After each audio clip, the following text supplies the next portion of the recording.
pada siang hari ini adalah merupakan jemaat Tuhan yang dipanggil dan menyerahkan diri untuk hidup kudus di hadapan Tuhan. Terlebih merelakan diri untuk bersekutu bersama, saling memberi pertolongan, menguatkan, dan yang fokus terutama adalah untuk bertumbuh dan berbuah di dalam Tuhan. Kehidupan gereja itu didasari oleh Kristus Yesus itu sendiri, berjangkarkan firman Tuhan yang hidup dan manifestasikan melalui kasih yang Yesus Kristus sendiri nyatakan di dalam kehidupannya sendiri selama 33 tahun di muka bumi ini. Mari kita buka bersama teks firman Tuhan pada pagi hari ini yang kita sama-sama pelajari, kita renungkan, yang dikutip dari Kisah Para Rasul 2 ayat 42 hingga 47. Di sini kita difahamkan bahwa segala yang tertulis ini merupakan peristiwa atau apa yang dilakukan oleh gereja yang mula-mula. Mari kita bacakan teks firman Tuhan ini. Sama kita sejenak membacanya atau kita baca silih berganti, boleh? Saya baca ayat yang genap, saudara baca ayat yang ganjil. Saya mulakan dengan 42, saudara sambung 43, dan kita akan baca silih berganti hingga 47. Mereka bertekun dalam pengajaran rasul-rasul dan dalam persekutuan, dan mereka selalu berkumpul untuk memecahkan roti dan berdoa. Semua siap? 1, 2, 3. Maka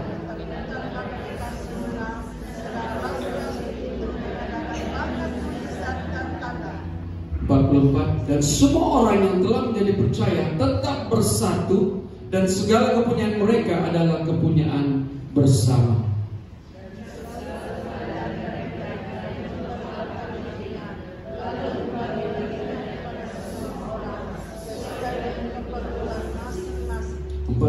Dengan bertekun, dengan sehati mereka berkumpul tiap-tiap hari dalam bait Allah. Mereka memecahkan roti di, ada sambungannya kalian, 47 sama-sama, sambil memuji Allah, dan mereka disukai semua orang, dan tiap-tiap hari Tuhan menambah jumlah mereka dengan orang yang diselamatkan.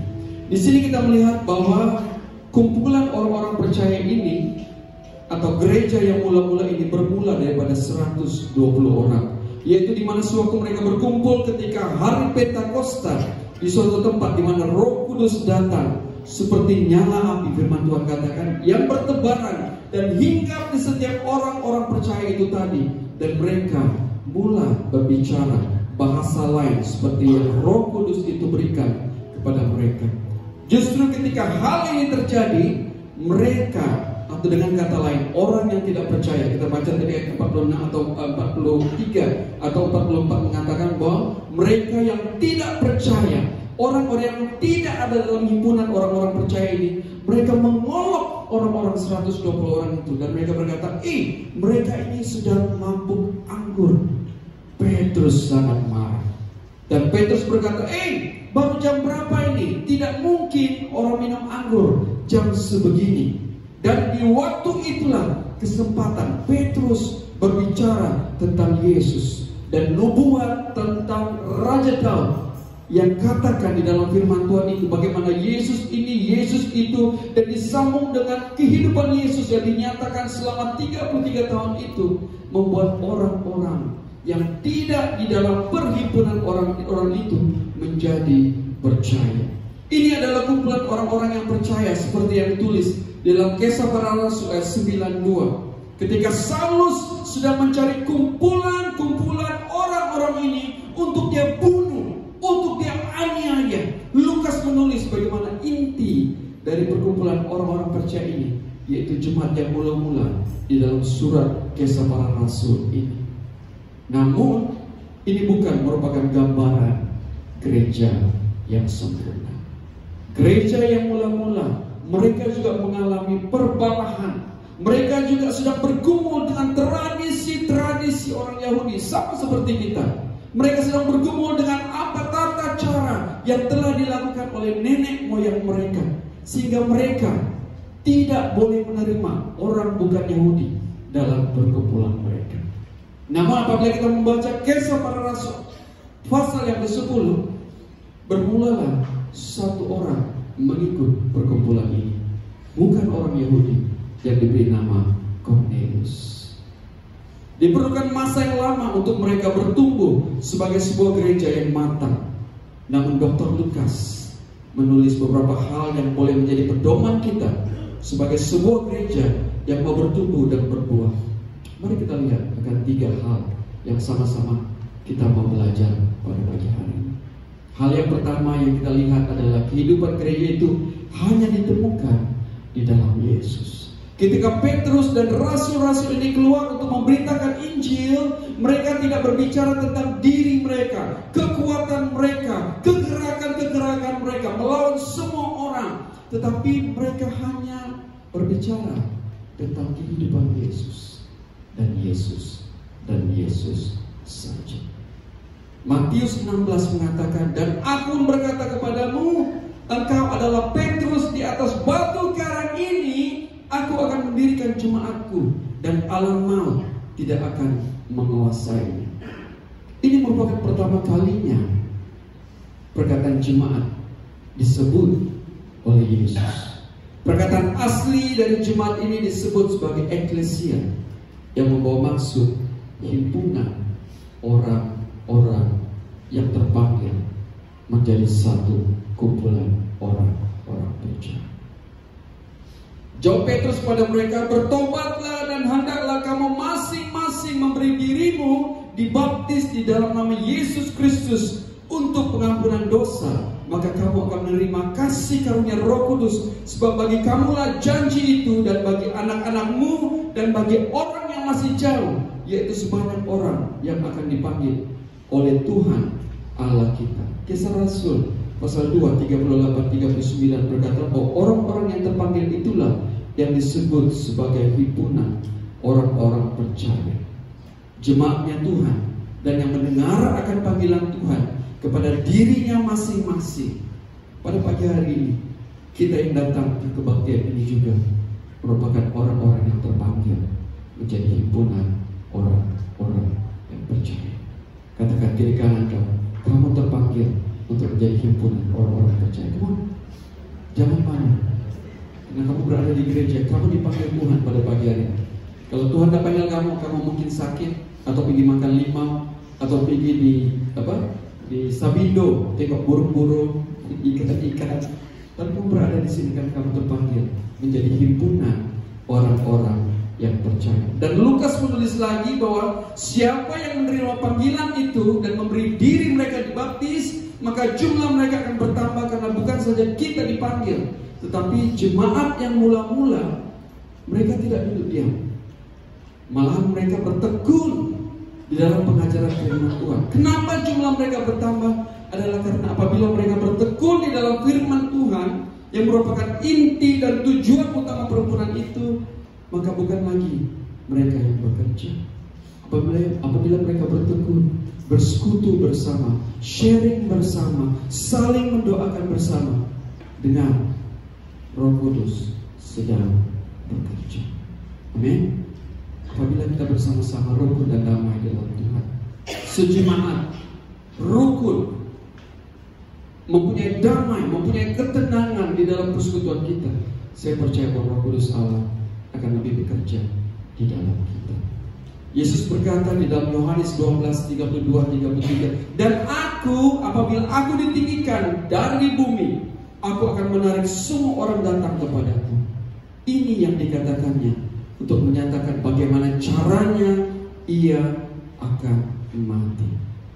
Ketika Yesus bangkit dan terangkat ke surga, di situ Roh Allah bekerja, dan pertumbuhan gereja bermula ketika Yesus disalibkan.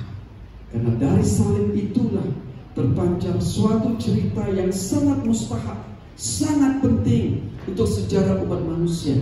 Karena tidak ada satu orang pun yang disalibkan, yang sengsara, yang berlumuran darah, mati, tetapi bangkit hari ketiga. Dan itulah yang Yesus mau kita beritakan kepada dunia. Apabila gereja tidak lagi berpusat tentang Yesus, gereja ini akan menjadi persatuan yang tujuan mutlaknya hanya untuk kalangan ahli-ahli saja, yang kita boleh temukan di luar sana. Ya, persatuan ini, persatuan itu, kumpulan ini, kumpulan itu, tetapi hanya untuk kaki tangan sahaja. Apabila kita menolak Yesus di dalam kehidupan kita, kita tidak lagi disebut sebagai himpunan orang-orang percaya itu lagi. Dan apabila kita tidak lagi menyampaikan firman tentang Yesus, maka kita sebenarnya menjadi penyembah berhala, karena kita tidak meninggikan penyembah Yesus.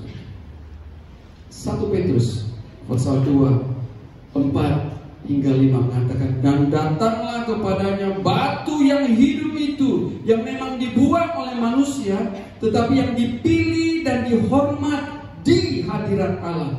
Dan biarlah kamu juga dipergunakan sebagai batu yang hidup untuk pembangunan suatu rumah rohani, bagi suatu imamat kudus, untuk mempersembahkan persembahan rohani yang karena Yesus Kristus berkenan kepada Allah. Ketika saya membaca akan ayat ini, saya bingung. Dia mengatakan tentang batu yang hidup, dia mengatakan ini, dia mengatakan itu, bagaimana pembangunan suatu rumah rohani. So complicated, saya sendiri tidak paham. Lalu saya mencari akan ungkapan atau terjemahan yang lain, dan saya temukan ini: teruslah mendekat kepada Tuhan Yesus, biarpun manusia menganggap dia tidak berguna, yaitu Yesus, Allah sangat menghargai dia dan memilihnya untuk menjadi batu fondasi yang paling utama dalam rumah Allah. Bagi kita, Tuhan Yesus menjadi batu fondasi yang hidup. Dan setiap kita bagaikan sebuah batu bangunan yang hidup. Kita semua dipersatukan Allah untuk menjadikan rumah itu tempat kediaman Roh Allah. Di dalam rumahnya itu, kita menjadi imam-imam yang dikhususkan untuk melayani Allah, bertugas membawa persembahan-persembahan rohani kepadanya. Allah menerima persembahan kita karena kita sudah bersatu dengan Kristus.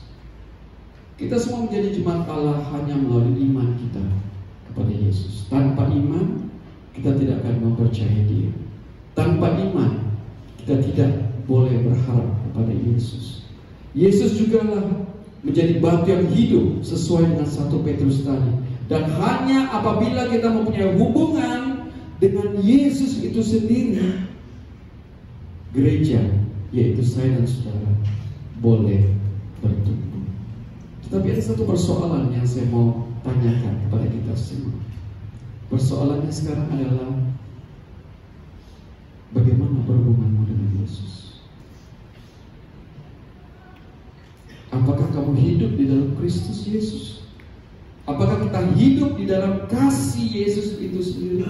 Karena hanya melalui Yesus kita sejemaat bisa bertumbuh dan berbuah di dalamnya. Ingat bahwa setiap kita yang percaya dituntut untuk menjadi saksi-saksi Yesus. Dan bukan itu saja, tetapi amanat agung yang mengajak kita semua untuk pergi memberitakan Injil keselamatan Allah. Hari ini, jemaat Gereja Baptis Tawar yang saya kasihi dan saya hormati sekalian, mari kita hidup mempunyai hubungan dengan Yesus, beriman kepada Dia, serta bertumbuh. Apabila kita bertumbuh, kita akan berbuah bagi kerajaan-Nya. Kehidupan gereja yang kedua yang kita mau pelajari adalah berjangkar di dalam firman-Nya atau bertekun di dalam firman Allah. Ayat 42 tadi mengatakan bahwa mereka bertekun dalam pengajaran rasul-rasul dan dalam persekutuan. Ingat baik-baik, ayat pertama menggariskan bahwa mereka bertekun dalam pengajaran rasul-rasul. Ingat Bapak ya, ini saya mau jelaskan sedikit. Dan mereka selalu berkumpul dan memecahkan roti dan berdoa. Ketika jemaat atau gereja yang mula-mula berkumpul dan bertekun di dalam pengajaran rasul-rasul, ingat, ketika itu tidak ada Alkitab. Ketika itu tidak ada teks khotbah. Ketika itu tidak ada sesuatu yang ditulis seperti kita belajar, baca, dan dijelaskan. Tetapi ketika itu apa yang mereka lakukan ialah rasul-rasul itu mengajar. Mengajar apa? Cuma satu yang mereka ajarkan, tentang kehidupan Yesus. Mereka sendiri, yaitu rasul-rasul ini, ketika bersama-sama dengan Yesus, mereka melihat dengan kepala mata mereka sendiri, biji mata mereka sendiri, realitinya bagaimana kehidupan Yesus. Dan itu yang mereka ajarkan kepada orang-orang yang mereka hadapi. Kisah Rasul pasal 1 ayat 21 dan 22 mengatakan, sebab itu harus ada seorang yang ikut dengan kita menjadi saksi bahwa Tuhan Yesus sudah hidup kembali dari kematian. Ingat, ini adalah poin yang pertama. Orang itu haruslah salah seorang dari antara orang-orang yang selalu bersama-sama dengan kita pada waktu kita mengikut Yesus kemana-mana. Ini adalah poin yang kedua.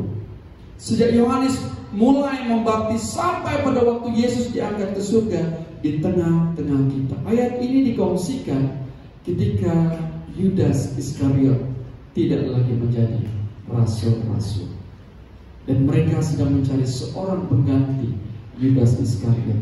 Poin yang pertama adalah orang itu harus tahu siapa Yesus, harus melihat akan kehidupan Yesus, harus paham bagaimana Yesus mati dan dibangkitkan. Bukan itu saja, tetapi firman Tuhan mengatakan bahwa orang itu harus mempunyai pengetahuan bermula daripada Yohanes Pembaptis sampai kepada kebangkitan Yesus, dan sampai Yesus dinaikkan ke surga.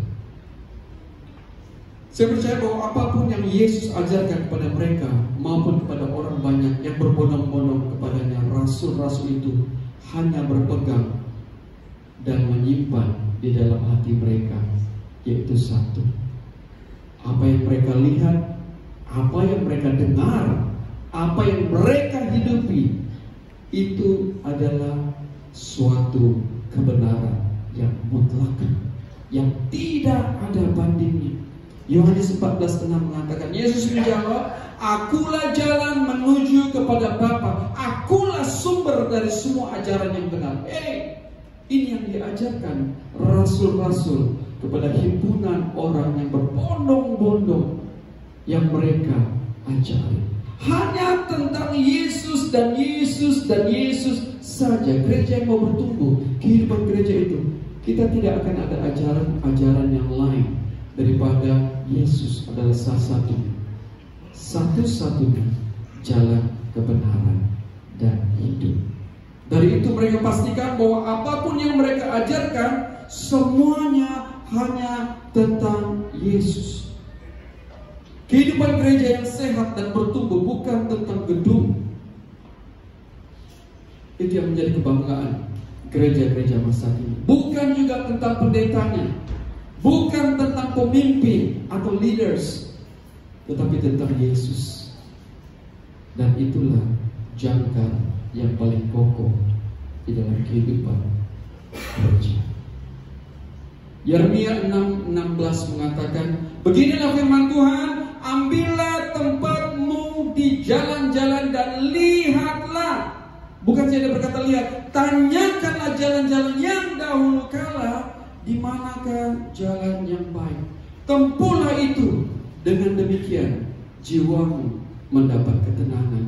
Tetapi mereka berkata, kami tidak mau menempuhnya. Ketika Nabi Yeremia berhadapan dengan umat Israel yang keras kepala betul, ketika Yeremia menulis ayat ini, dia sedang bergumul karena umat Israel itu orang yang paling keras kepala batu. Disuruh A mereka buat B, disuruh B mereka buat C, dan sebagainya. Sehingga Nabi Yeremia penat, dan dia berkata, ayo balik ke pangkal jalan, lihat jalan-jalanmu yang dulu, cari jalan Tuhan, cari di mana Tuhan berada, cari di mana firman Tuhan, kebenaran itu dinyatakan. Stop, jangan jalan terus, cari Tuhan dulu. Pada pagi saya percaya mungkin ada di antara kita yang sudah tidak ada arah tujuan dalam hidupnya. Kita tersilap langkah, kita mengambil keputusan yang salah, kita melakukan hal-hal yang tidak berkenan di mata Tuhan. Kita segereja diperingatkan, hey, stop! Balik kepada jalan, cari Tuhan, hidup di dalam kelimpahan. Hal yang ketiga, kehidupan bergereja itu ditandai dengan kasih. Kisah para Rasul 2:42 mengatakan mereka bertekun dalam pengajaran rasul-rasul dan dalam persekutuan, dan mereka selalu berkumpul untuk membicarakan roti dan berdoa. Kita sering bangga, ya, bertahun-tahun dulu di gereja ini, kita sering bangga dengan activity ini yang kita rencanakan. Sebentar lagi kita akan mengadakan EGM. Dan activity demi activity, tahun demi tahun, tetapi kadang kita lupa bahwa persekutuan yang sebenarnya, kita banyak persekutuan itu sangat baik, tetapi kadang-kadang kita tidak melakukannya seperti gereja yang mula-mula.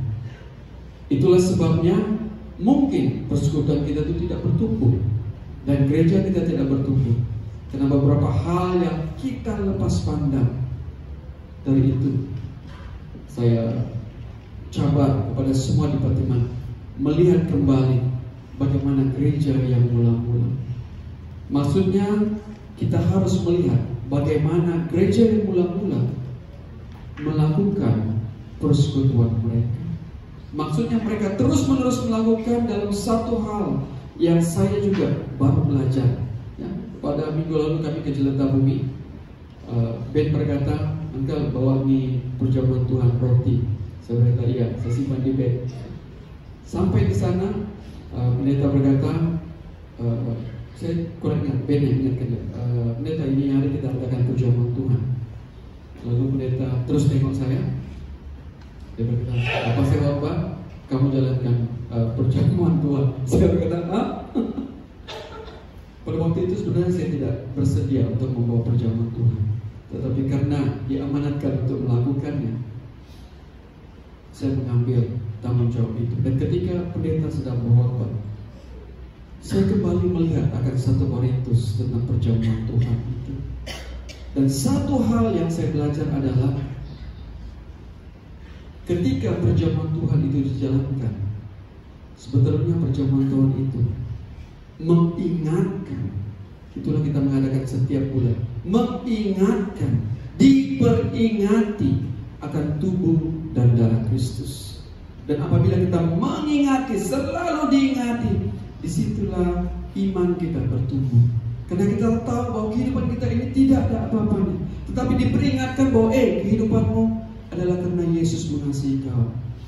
Tubuh dan darahnya memperingatkan engkau sekali lagi bahwa kasih Yesus yang luar biasa, pengorbanan yang luar biasa yang Yesus lakukan untuk kita. Dan di sini jemaat yang mula-mula, gereja yang mula-mula, mereka selalu, ya, kita mengatakan bahwa mereka bertekun, dan bukan saja bertekun, tetapi mereka selalu. Perkataan selalu itu maksudnya terus menerus. Ya, firman Tuhan mengatakan bahwa dan mereka selalu berkumpul dan memecahkan roti dan berdoa. Maksudnya adalah mereka bersekutu bersama, tetapi dalam masa yang sama, apa yang paling utama adalah, ingat, Yesus berkorban untuk kita. Yesus disalibkan untuk saya dan untuk saudara. Yesus dan Yesus dan Yesus dan Yesus saja. Dikatakan tadi bahwa mereka memecahkan roti dan berdoa. Dalam arti kata lain, yang mau disampaikan Lukas adalah mereka sering mengadakan perjamuan Tuhan. Dan tujuan daripada semuanya itu adalah untuk menyatakan kasih Tuhan. Kalau kita baca dalam 1 Korintus 11:26b mengatakan bahwa apabila kita mengadakan perjamuan Tuhan itu, di akhir ayat itu mengatakan bahwa kamu memberitakan kematian Tuhan. Kenapa mau memberitakan tentang kematian Tuhan?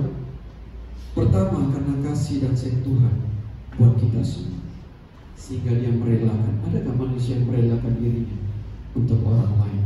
dicambuk, semua yang teruk-teruk, diludah, dimaki. Adakah manusia yang tidak ada? Hanya Yesus dan Yesus saja. Semuanya ini dilakukan adalah karena pernyataan kasih yang dilakukan oleh gereja yang benar. Adapun kumpulan orang yang telah percaya itu, mereka sehati dan sejiwa, dan tidak seorang pun yang berkata bahwa suatu dari kepunyaannya adalah miliknya sendiri. Ini yang paling mahal. Tetapi segala sesuatu adalah kepunyaan mereka bersama-sama, dan dengan kuasa yang besar rasul-rasul memberi kesaksian tentang kebangkitan Tuhan Yesus. Dan sekali lagi mereka memberitakan akan kasih Yesus, kebangkitan Tuhan, dan mereka semua hidup dalam kasih karunia yang berlimpah-limpah. Ketika saya baca ini pukul 3 pagi tadi, firman Tuhan membuka mata saya. Apa maksud berlimpah-limpah? Nah, saya mau tanya pada jemaat, siapa yang suka kalau kehidupan kita itu mempunyai berkat yang berlimpah-limpah? Angkat tangan. Yang berlimpah-limpah, angkat tangan. Atau kamu gak mau? Siapa yang mau berkat Tuhan melimpah-limpah dalam kehidupan? Angkat tangan tinggi-tinggi. Malu lagi. Tinggi-tinggi. Semua mau, setuju kan? Tunggu kan. Nah, salah satu pernyataan kasih yang dilakukan oleh gereja yang mula-mula adalah kesatuan. Perkara pertama, kesatuan. Dicatat seperti ini dalam ayat 32. Adapun kumpulan orang-orang yang telah percaya itu, mereka yang pertama adalah sehati dan sejiwa, dan tidak seorang pun yang berkata bahwa sesuatu dari kepunyaannya adalah miliknya sendiri. Maksudnya semuanya milik mereka bersama, tetapi segala sesuatu adalah kepunyaan mereka bersama, dan ini merupakan sesuatu yang tidak masuk akal. Kalau suatu hari saya bertanya kepada Bapak Mawar, Pak Mawar, kalau ada video kan, boleh gak itu menjadi milik kita bersama? Mesti Pak Mawar bilang, gila ya kamu, itu 100.000 aku beli, kamu mau jadi milik bersama? Tidak mungkin, itu mustahil. Tetapi gereja yang mula-mula berkata bahwa apa yang menjadi kepunyaan mereka itu merupakan milik bersama. Tidak logik, betul? Kalau sekarang tidak logik. Tetapi ayat yang ke-33 mengatakan di sini adalah penerangan Alkitab yang sangat meluas. Jam 3 tadi saya baca dan mata saya terbuka. Jam 3 subuh itu saya tidak ngantuk lagi. Ayat 33 menerangkan dengan jelas kenapa mereka sanggup melakukan hal sampai ke tahap ini. Jawabannya ayat 33 mengatakan bahwa ada satu perkataan melimpah. Nah, siapa yang pernah membaca Alkitab di dalam Mazmur 133? Pernah? Dari janggut dan jubahnya turun. Wah, semua ingat kalau itu kan? Kesanalah diperintahkan Tuhan berkat kehidupan untuk selama-lamanya. Hei, kenapa mereka boleh berkata ini bukan milikku lagi, ini adalah milik kita bersama? Satu sebab yang paling utama adalah karena apa yang mereka miliki itu berlimpah-limpah. Kenapa mau simpan untuk aku? Aku sudah cukup. Orang kaya kamu kalau orang yang paling kaya di dunia ini, mereka harus kamu apa? Kereta Rolls saya bagi. Kamu rumah berapa tingkat? Saya kalau terlampau kaya. Tetapi firman Tuhan mengatakan bahwa mereka mendapat berkat yang berlimpah-limpah. Satu kunci utamanya adalah kesatuan, sehati sejiwa, rukun di dalam Tuhan. Mazmur 133 mengatakan apabila kita sejemaat rukun bersama-sama, sehati sejiwa, dengan baik-baik, kesanalah Tuhan perintahkan berkatnya untuk kita. Dan itu yang menyebabkan jemaat yang pertama ini, ini bukan milikku lagi, milik kita bersama. It's too much, terlalu banyak. Tuhan memberkati kami dengan terlalu banyak. Nah, umat gereja baptis Tawau, ini merupakan prinsip yang Alkitab ajarkan. Apabila kamu mau bertumbuh, kamu mau melimpah dalam kehidupanmu, kamu mau mendapat berkat yang lebih lagi, melimpah dalam kehidupan kamu, pertama sehati sejiwa. Jangan muka masam, jangan cakap yang tidak baik di antara satu dengan yang lain. Tapi mari kita sama-sama kita mencari berkat Tuhan.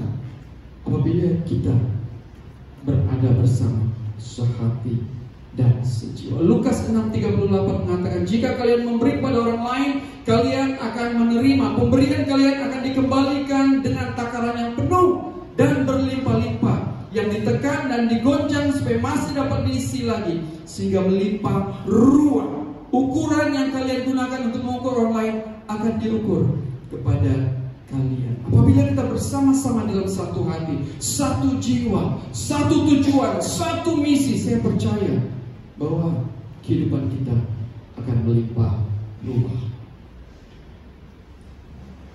Ayat tadi mengatakan bahwa apabila kita memberi yang terbaik untuk Tuhan dengan sehati sepikir, dengan sehati sejiwa, kehidupan kita akan berubah.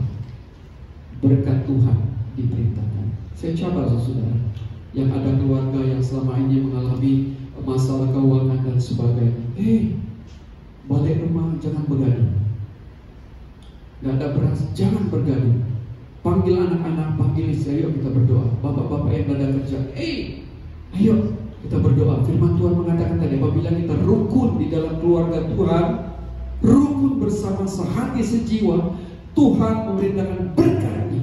Saya cabar kepada kita semua. Apabila keluarga kita untuk mengalami masalah, panggil semua, ayo, jangan lagi pikir yang jahat-jahat. Kita kumpul bersama, kita berdoa, sehati sejiwa, kita rukun bersama. Kita minta Tuhan perintahkan berkat-Nya di dalam kehidupan kita. Amin. Amin. Kita berkat dalam bagi Tuhan. Akhir sekali, biar ini ayat yang kita tutup bersama. Di dalam Filipi pasal 2 ayat 1 hingga 5. Karena kamu hidup bersatu dengan Kristus, kamu dikuatkan. Karena Kristus mengasihi kamu. Kamu dihiburkan, kamu dipimpin oleh Roh Allah, dan kamu saling mengasihi serta saling berbelas kasihan. Aku berharap saudara semua dapat benar-benar menyenangkan hatiku dengan hidup setia sekata, saling mengasihi dengan kasih yang sama, dan mempunyai pikiran serta tujuan yang sama. Janganlah lakukan sesuatu bagi kepentingan diri sendiri atau karena hendak menyombongkan diri. Sebaliknya, dengan rendah hati anggaplah orang lain lebih baik daripada diri sendiri. Ingat baik-baik, utamakan kepentingan orang lain, jangan hanya kepentingan diri sendiri. Sikap kamu adalah seperti Kristus Yesus, yaitu menjadi seperti Yesus. Kerinduan saya, tidak ada satupun jemaat gereja Baptis Tawau yang masih bertingkah dirinya sendiri, yang tidak mau bersekutu dengan orang lain, yang masih menganggap dirinya penting dari orang lain, yang sombong, yang angkuh, yang tidak mau diajar, tidak mau ikut apa-apa aktiviti gereja, yang bertujuan menyatukan, tinggi hati, atau yang tiap minggu datang hanya mau mencari kesalahan orang lain, gosip sana, gosip sini, minta untuk dihormati. Yeremia tadi mengatakan, ayo kembali kepada Tuhan. Nabi Yeremia sedih, menangis melihat orang Israel zamannya, sehingga dia harus berteriak di jalan-jalan.